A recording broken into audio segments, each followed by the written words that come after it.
حضرت امام مالک بیٹھے تھے ہارون رشید کے پاس، سخت پیاس لگ گئی، ہارون رشید کو پیاس لگ گئی تو پانی کچھ دیر سے آیا تو تڑپنے لگا، پانی لاؤ گلا خشک ہو گیا، گھنٹہ ہو گیا، شور کرنے لگا، جلال میں آ گیا، تڑپ، لاتے کیوں نہیں، جلدی کرو۔ جب بندہ گرمی میں آتا ہے نا باہر سے تو پانی دیر سے آئے نا تو دل کرتا ہے کہ وہ ہو سکتا ہے گھر میں کوئی بم بھی پھوڑ دے، پانی کو دیر سے آیا ہے، پہلے پانی۔ ہارون رشید تڑپ رہا ہے، امام مالک قریب بیٹھے تھے، خادم کہنے لگا حضور ایک کنواں خشک ہو گیا ہے اور دوسرا آپ کی شایان شان نہیں، پانی صاف نہیں، تو تیسرے سے بندہ لینے گیا ہے، آ رہا ہے، بندہ تھوڑی دیر سے آیا۔ تو ہارون رشید بڑا پریشان تھا، اب بات امام مالک کر رہے تھے تو وہ نہ توجہ اس کی پانی کی طرف تھی، پیالہ پانی کا اندر داخل ہوا تو ہارون رشید کا دل کرتا تھا کہ اڑ کے پانی کے قریب چلا جاؤ، لپک رہا تھا پانی کی طرف۔ جب پانی آیا اس کو پکڑایا تو امام مالک رحمت اللہ علیہ کہنے لگے بادشاہ ذرا ٹھہر جا، ٹھہر جا، پی لے، نہ آگے ہے نا تیرے قبضے میں ہے، ایک مسئلہ مجھے بتا لے پھر پانی پینا۔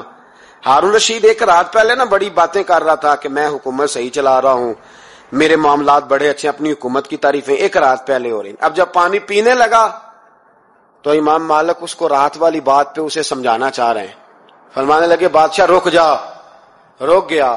آپ فرمانے لگے اگر یہ پانی ملتا ہی نہ، پورے ملک میں نہ ملتا، پھر تجھے پتہ چلتا پوری دنیا میں نہیں، ذرا سوچیں آپ، اگر پانی خدا نہ خواستہ اگر پانی ملے ہی نہ، کہا نہ ملتا، پانی کو کوئی اہمیت تو نہیں نا ہم دیتے، نلکا کھلا ہے تو کھلا ہے، اور اگر ملے نہ تو ہماری بنیادی ضرورت ہے پانی، ایک قدم نہ لوگ چل سکے۔ کہا ہارون رشید اگر ملے ہی نہ اور اگر تجھے لینا پڑے ایک پیالہ پانی کا تو کیا دے کے لے گا؟ کہنے لگا میں اپنی آدھی سلطنت دے دوں گا، آدھی حکومت اور پانی کا پیالہ لے لوں گا۔ امام صاحب فرمانے لگے چل سمجھ میں آ گیا، پی لے پانی۔ اس نے پی لیا تو پیا اس طرح کہ پانی پیالہ منہ سے لگایا تو اتارا تب بھی جب ختم ہو گیا تو امام صاحب فرمانے لگے پی لیا؟ کہ پی لیا۔ فرمانے لگے ایک مسئلہ اور بتا، اب اگر تو نے پانی پی لیا تیرا پیشاب بند ہو جائے،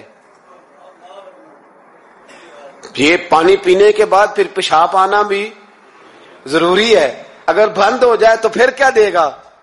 تو امام صاحب کی طرف غور سے دیکھنے، فرمانے لگے سوچ کے بتانا۔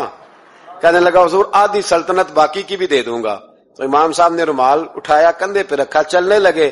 کہاں جا رہے ہو؟